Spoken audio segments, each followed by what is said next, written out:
maanta waxa magaalada Hargeysa iyo qaar kamid ah gobolada dalka ka dhacay mudaharaad ay dhigayeen taageerayaasha xisbiga wadani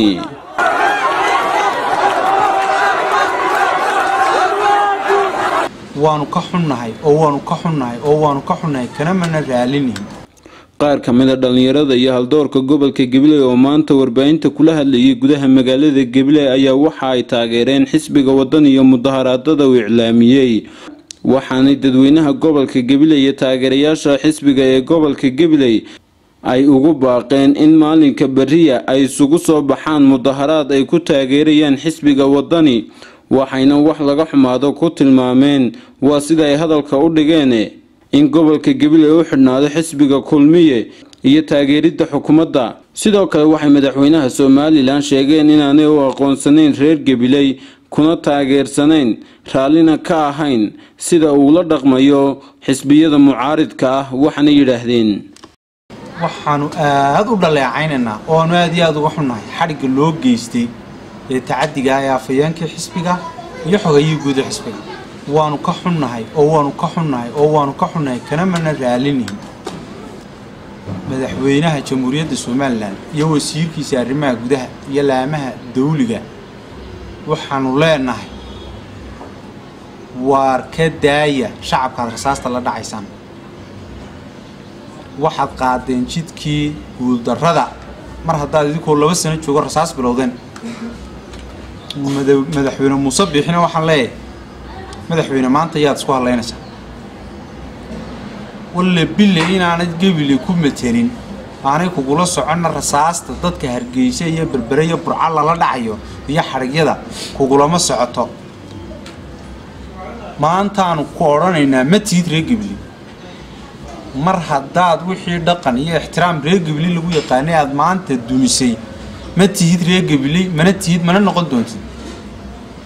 waxa hubaala maanta dabka bilaabmay inuu noqon doono kii guuldarrada ku horseeday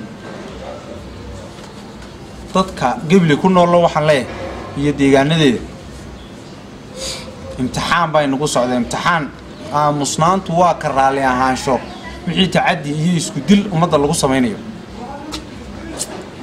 haddaynaan qarankanaynu leenahay haddaynaan wixii inaga gudboon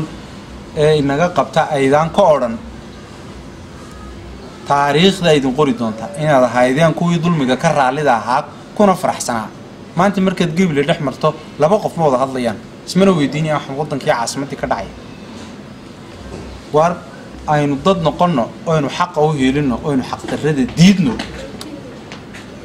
wax al Gabiley waxay la mid tahay wadanka kale berito arinta uu gudoomiyuhu ku baaqay waanu waajiibnay dadka reer Gabileyna waxaan ugu baaqayaa waar isku soo baxa berito la isu keena garoonka kubadda isu keena aynu shucuurteena dadnimo iyo walaalnimada aynu qabno dadka la xilxilay iyo rasaasta la dhacay waxaan aad iyo aad u cambaarayno ag taaganahay gudoomiyaha xisbiga wadani Cabdiraxmaan Maxamed Cabdullaahi iyo taageerayaasha xisbiga wadani waxaan cabirnaa fikirkayga inaan nahay muwaadiniin cabiri kara dareenkooda macnaha dareenkaygu waxa weeye waxaan la qaybsanaa dadka mudaharaaday ee korinaya dimuqraadiyadda Muuse anagu kulama soconno inuu cid ataago reer ataago macnaha reer buu u jeedaa ma ha dimuqraadiyad anagu haddana berigi hore la nagu howlgalin jiray reer deegaanka Gabiley baatiin dadkaasatiin anagu waan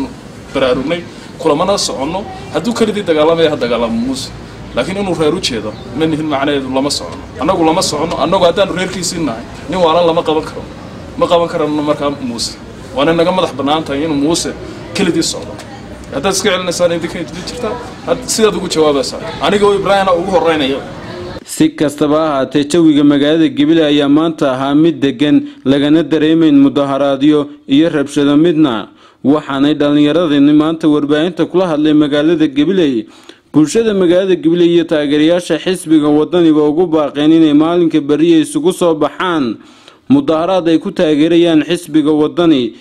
waa Maxamed Cabdi Cumar Maxamed Wadani warka warbaahinta SBC gobolka Gabiley